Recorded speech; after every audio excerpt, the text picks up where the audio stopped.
आपने सबसे बड़ी सुनामी कब देखी थी? ज़्यादातर लोगों के जवाब आएंगे 2004 की दक्षिण एशियाई सुनामी या फिर 2011 की जापान सुनामी। लेकिन दुनिया में जो सबसे बड़ी सुनामी आई थी वो बहुत भयानक और डरावनी थी। यह जापान सुनामी से हजारों गुना बड़ी थी। इसकी लहरें पहाड़ों की ऊंचाई जीतनी थी। तो चलिए जानते हैं विस्तार से इसके बारे में। दुनिया की सबसे बड़ी सुनामी यानी इतनी बड़ी लहरें जो किसी पहाड़ से कम नहीं थी। इसकी वजह से बहुत सी प्रजातियां खत्म हो गई। धरती पर जीवन का नया चैप्टर शुरू हो गया। नई बायोलॉजी बनने लगी। लेकिन ये सुनामी आई कब थी?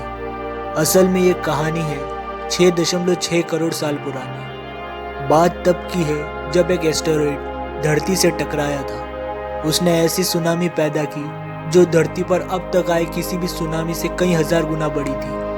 दुनिया कुछ मिनटों में तहस नहस हो गई थी। यह खुलासा हाल ही में हुई एक रिसर्च में हुआ। ये घटना थी उस एस्टेरॉइड की जो युकाटन प्रायद्वीप से आकर टकराया था। इसे द चिक्सुलुब एस्टेरॉइड कहते हैं। रिसर्च में पता चला कि यह एस्टेरॉइड हमारे सौर मंडल के बाहर से तेज गति से आया था।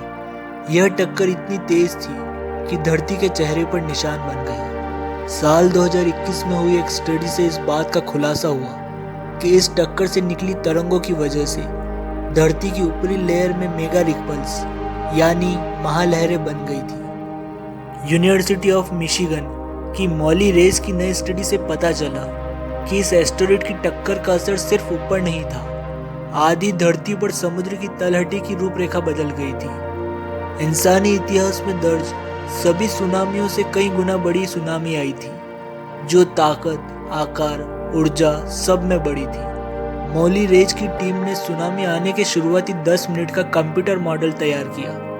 इसके बाद आने वाली लहरों को भी शामिल किया गया। ये दुनिया का पहला ग्लोबल सुनामी सिमुलेशन है। शुरुआती टक्कर से हुए धमाके से निकली पहली सुनामी की लहर 1.5 किलोमीटर ऊंची थी। इसके बाद टक्कर से बने गड्ढे को भरने के लिए दूसरी सुनामी लहर आई। फिर वहां से पानी के टक्कर से दूसरी लहर निकली। इस तरह से 4 घंटे तक पूरी धरती पर सुनामी की लहरें आती रही। सबसे छोटी लहर 33 फीट ऊंची थी। ये लहरें 1 मीटर प्रति सेकंड की गति से चल रही थी। मॉली रेज कहती है कि ये गति इतनी तेज है कि दुनिया का पूरा नक्शा बदल सकती है। मॉली ने कहा कि आज अगर इतनी ऊंची लहरें आ जाए तो कोई भी महाद्वीप सुरक्षित नहीं बचेगा। पहली और जो सबसे ताकतवर लहर उठी थी वो मेक्सिको की खाड़ी से उठी थी। शुरुआत 328 फीट थी जो बाद में बढ़कर 1.5 किलोमीटर ऊंची हो गई थी। इस लहर की गति 100 मीटर प्रति सेकंड थी। इसके अलावा धरती पर चारों तरफ भूकंप के झटके आने लगे थे। पानी के अंदर भूस्खलन शुरू हो गया था जिसकी वजह से सुनामी काफी देर तक आती रही। इसके सबूत न्यूजीलैंड के 5 द्वीपों पर मिले हैं, यानी घटनास्थल से 12,000 किलोमीटर दूर तक इस विशालकाय सुनामी का असर था। इतने गहन अध्ययन के बाद अब पता चला है कि कैसे दुनिया में सबसे बड़ी सुनामी आई थी। इस तरह की स्टडी इसलिए भी जरूरी है क्योंकि जब आप पहाड़ों का अध्ययन करने जाते हैं तब पता चलता है कि वहां पर कभी समुद्र था या उसकी लहरों का असर आया था।